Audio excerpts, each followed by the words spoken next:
Hello, everyone. My name is Stuart, Mease, Executive Director of Employee Relations at Wake Forest University. And we're back again this week for another update on the college recruiting market. What we're seeing is a lot of the stuff is stabilizing now. People made their decisions. And we want to pivot on this particular session a little bit about maybe what's next from a Career Center standpoint, from an employer standpoint, and maybe some thoughts that seekers should be thinking about this time. First of all, I'm going to start off with internships.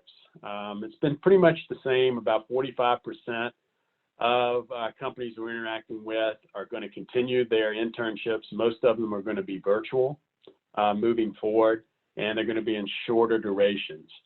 About 40% have declined their interns for the summer, and the remaining 15%, we can't really get a sense or confirm what they're going to be doing at this particular time.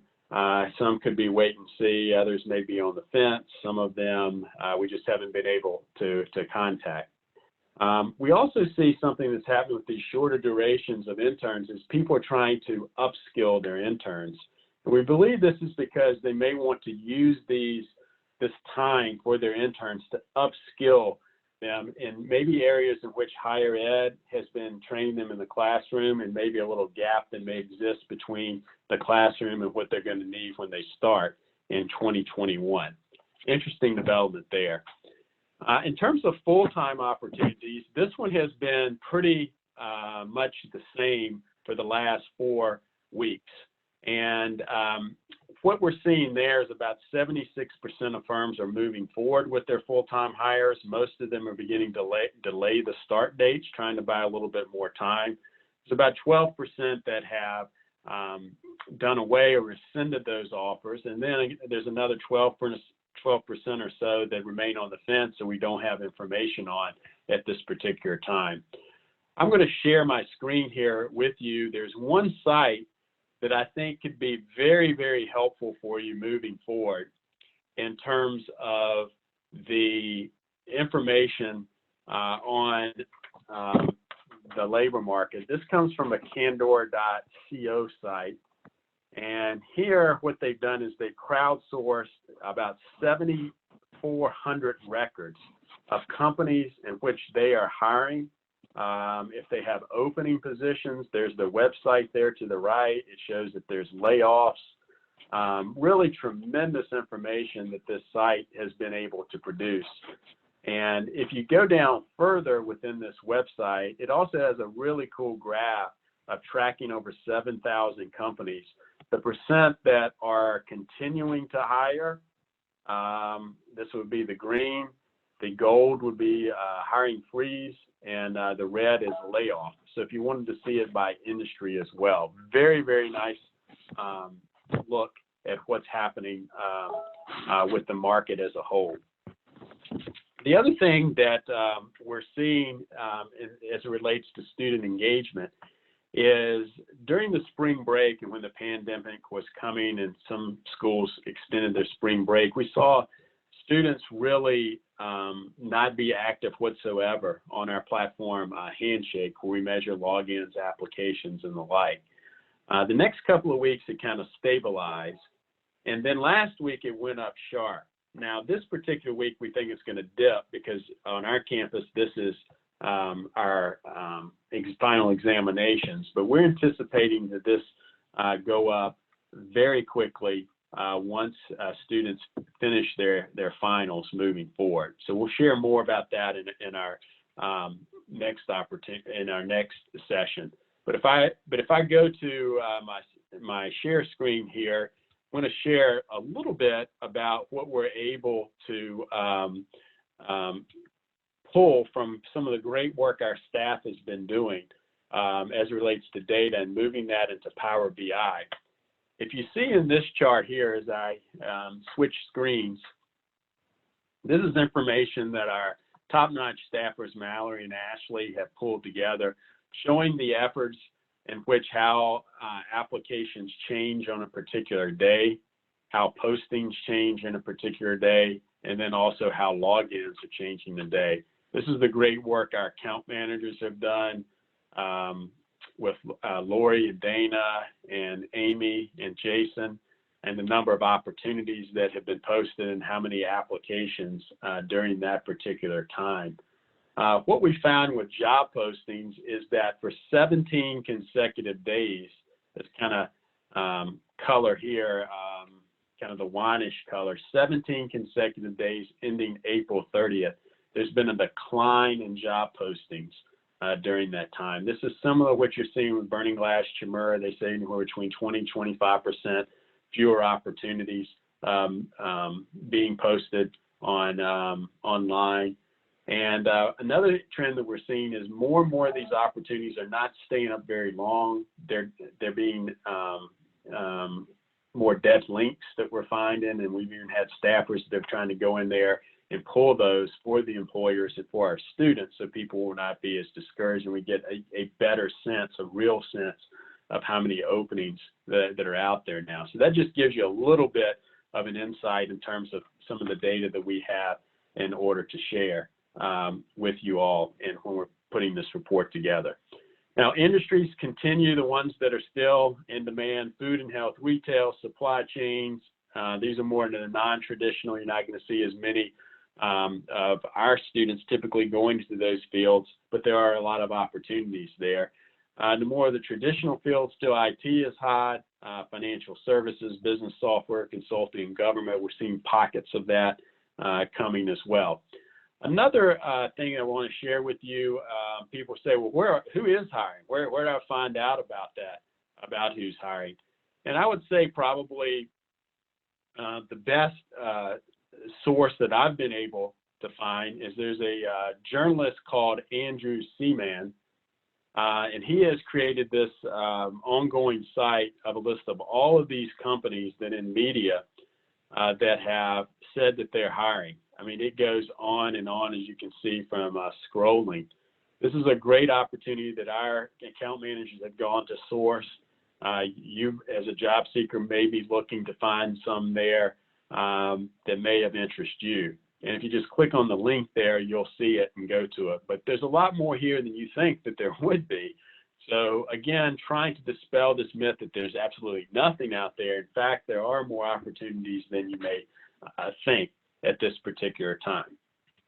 So moving on into some of our employer activity moving forward, we're on a call with some of our employers, and here's some of the interesting things that they said. So for instance, they are typically using Zoom now. That seems to be the preference, platform of preference with a lot of these employers right now to communicate, to interview, and so forth. They would prefer events to be done in that particular way. They are also interested in more individualized virtual sessions, maybe using a Zoom or another format rather than the large virtual fair. And as you know from college career centers, we like the big fair. So that's going to be an adjustment in the fall, and we're working through that. Employers are certainly aware that many students are not going to have internships during the summer, and we'll have that in mind and look at the resume. So if you're a college student and you don't have an internship, don't let that discourage you. They're very understanding in that sense. Most of the employers, and this is good for us because we have a lot of core, we're a core school for a lot of different companies, but they say at this time they're maintaining their current group of core schools rather than expanding or posting very broadly that you may think that they would if they're not able to come on campus. So that's good in that sense for an organization like ours. The overwhelming majority of these employers really would like to participate in some form of professional development session for the students during the summer. I found that encouraging, wanting to partner with us and provide an alternative experience. And the final thing that we got from the call is really there's no consensus among employers as to when they would need schools to announce any decisions regarding fall recruiting.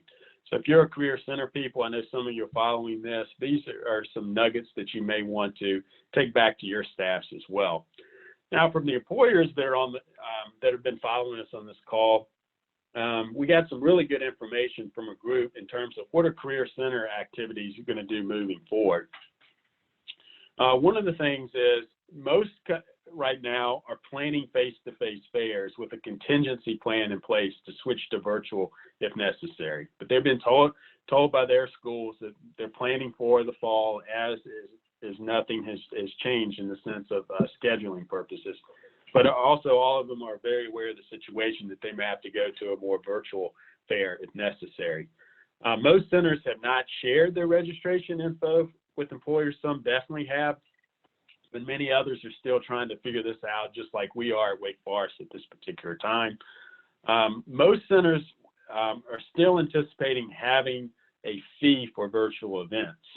Okay, I think that's to cover some of the cost of these new virtual platforms that they're going to have to acquire in order to connect the students and the employers virtually. But these fees are typically going to be less than what it is on site, but there definitely will be a nominal fee.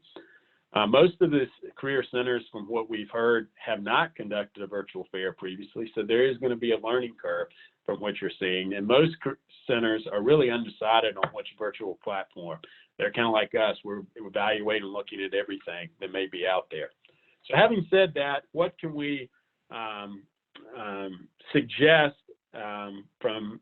for seekers based off of what data and employers are saying? So first of all, data is suggesting that those people wanting a job or internship really need to apply more because the competition is increasing for these positions. The second thing the data is suggesting is that the market is changing very rapidly. So opportunities posted come down very quickly. So it's very wise, if you see something, act immediately on that. Another thing we've seen is that Plan A is no longer on the table. So some of our top employers historically, there's not as many of those opportunities now. So students are going to really have to look at their Plan B, Plan C options on the table. So that may be applying to opportunities in different industries that they may not have considered in a normal environment.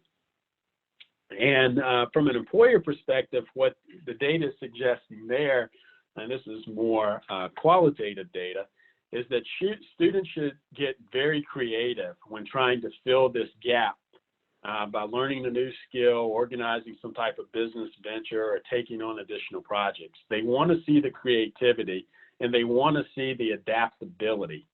This is a direct quote. Those students who show adaptability during this time will be the ones that stand out.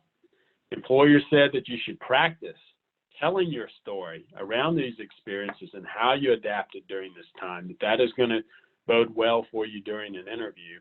And then finally, employers encourage students to be open-minded and flexible with all the different virtual options that are out there to connect. Everyone's going to have to adapt during this environment and learn on the fly, and so they encourage you to be aware of that moving forward. So adaptability is very crucial in their mind. So this is where we're at. It's May the 4th. May the 4th be with you. And this is where we're at in this particular week. Again, we're going to pivot to more some of the next steps and what you can expect moving forward. Now that the internship season is coming kind of toward an end and they're going to be starting that in graduation, we're going to continue to provide insights to you in this platform. Until next week, hang in there, and we'll be with you soon. Thanks.